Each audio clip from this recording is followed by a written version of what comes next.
خوست کې زده کوونکي د معارف وروستیو پرمختګونو له بهیر څخه خوښ دي. د دوی په وینا د کتابونو توزیع، د ښوونځیو ودانیو ترمیم او د ښوونکو د ظرفیت لوړونې په برخه کې اقدامات هغه څه دي چې د دوی په تدریسي او نورو برخو کې مثبت تغیرات رامنځته کړي.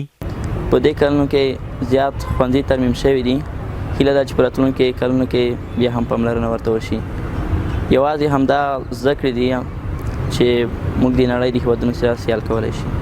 ډېر ښوونځیو ته ډېره پاملرنه کړې ده او په ډېر زیات ښوونځي په خوست کې ترمیم کړي دي او دوی نه په راتلونکي کې دا هیله یا غوښتنه کوو چې په نور ښوونځیو ته پاملرنه وکړي او ډېر ښوونځي جوړ کړي، ځکه چې بغیر له ښوونځیو څخه په هېواد کې د یو هېواد پرمختګ ډېر ناممکن ده. هممهاله زده کوونکي له معارف وزارت څخه په علمي برخه کې د لا پیاوړتیا غوښتنه کوي.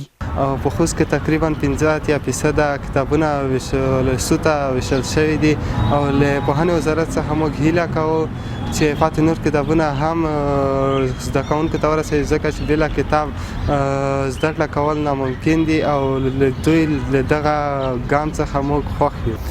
تېر کې چې کوم ټریننګونه جوړ شوي وو هغه ډېر په ګټه تمام شوي دي. د معارف ریاست څخه هیله لرو چې نور هم په لاره واچوي داسې ټریننګونه، ځکه چې استاد قوي وي، استاد با استعداد وي، شاګرد یو څه ترې زده کولی شي. د یادونې وړ ده چې په خوست ولایت کې تر دې مهاله په لسګونه زره زده کوونکي په دولتي او خصوصي ښوونځیو کې پر زده کړو بوخت دي او له امله په دغه ولایت کې په علمي برخه کې پرمختګونه رامنځته شوي.